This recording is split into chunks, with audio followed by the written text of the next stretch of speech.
Salam dalam nama Tuhan Yesus Kristus. Saudara-saudara kita, orang-orang yang telah percaya kepada Tuhan Yesus dan diselamatkan. Selama hidup di dunia ini, kita harus hidup sesuai dengan kehendak Tuhan. Hidup kita sungguh-sungguh menyenangkan hati Tuhan. Di dalam dunia ini tentunya banyak sekali godaan, banyak sekali hal-hal yang membuat kita bisa jatuh ke dalam dosa, yang membuat kita bisa hidup seperti orang-orang duniawi. Kita harus selalu ingat, selalu sadar bahwa dalam kehidupan ini banyak sekali godaan untuk membuat kita hidup seperti orang-orang duniawi.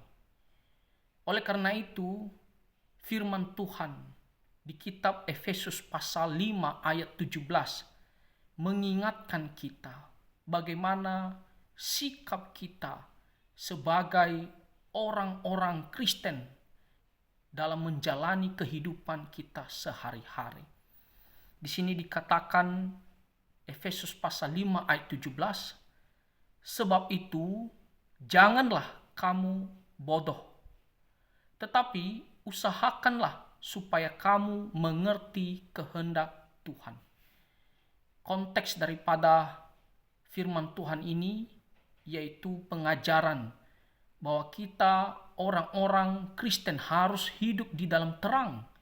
Kita harus menjauhkan yang namanya percabulan, kita harus menjauhkan yang namanya keserakahan, kita harus menjauhkan yang namanya mabuk-mabukan, kita harus menjauhkan yang namanya penyembahan berhala dan segala macam hal yang berdosa. Kita harus jauhkan semuanya itu. Jadi, di sini dikatakan janganlah kamu bodoh. Dalam bahasa Inggris KJV di situ dikatakan janganlah kamu tidak menjadi berhikmat atau tidak bijaksana.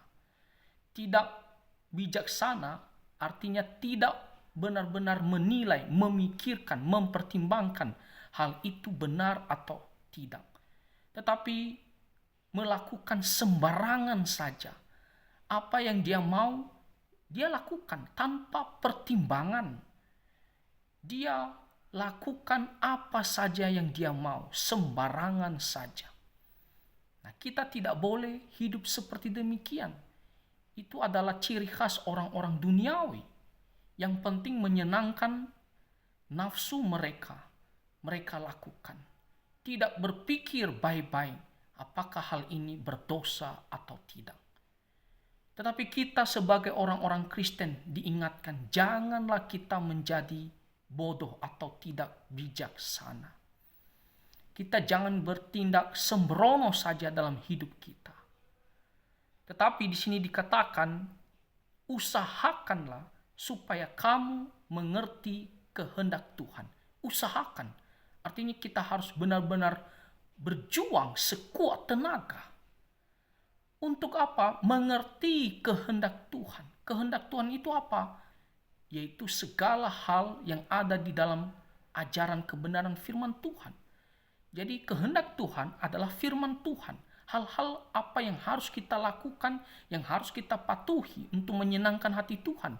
Hal-hal apa yang harus kita jauhi, karena itu adalah larangan Tuhan. Kita harus jauhi supaya Tuhan senang kepada kita. Nah, jadi itulah kehendak Tuhan. Jadi di sini dikatakan usahakan mengerti kehendak Tuhan. Artinya kita harus benar-benar tahu apa yang Tuhan mau supaya saya lakukan. Jadi ketika kita memikirkan sesuatu, ketika kita merencanakan sesuatu atau melakukan sesuatu, kita harus benar-benar menilai terlebih dahulu. Sekali lagi, kita harus menilai terlebih dahulu.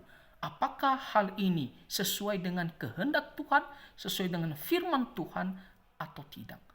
Kalau hal itu memang menyenangkan hati kita, tetapi itu tidak menyenangkan hati Tuhan, maka kita harus menyangkal diri kita, kita harus ikuti apa kata kehendak Tuhan. kata firman Tuhan. Itulah yang harus kita lakukan. Jadi di dalam dunia ini kita masih hidup di dalam daging, ya, masih hidup di dalam tubuh, ya, sebagai manusia. Tentunya kita bisa jatuh ke dalam dosa. Maka godaan itu secara manusia tentunya menyenangkan kedagingan kita. Tetapi kita adalah anak-anak yang telah diselamatkan. Maka kita harus selalu bijaksana, hati-hati, benar-benar mempertimbangkan dalam setiap tindakan hidup kita. Kita harus lihat apa kata firman Tuhan yang adalah kehendak Tuhan. Dan itulah yang harus kita patuhi. Nah, dengan demikian kita tidak akan gampang jatuh ke dalam dosa. Kita tidak akan gampang mengikuti apa kemauan duniawi ini. Karena kita selalu berpatokan terhadap ajaran firman Tuhan. Kita berdoa supaya Tuhan memberikan kita hikmat selalu, Tuhan menguatkan kita dan menolong kita untuk selalu patuh terhadap firman Tuhan. Kiranya firman Tuhan ini bisa menolong kita dan kita semakin mengasihi Tuhan dan bertumbuh di dalam kerohanian, di dalam iman sesuai dengan kehendak Tuhan. Tuhan Yesus memberkati kita semua. Amin.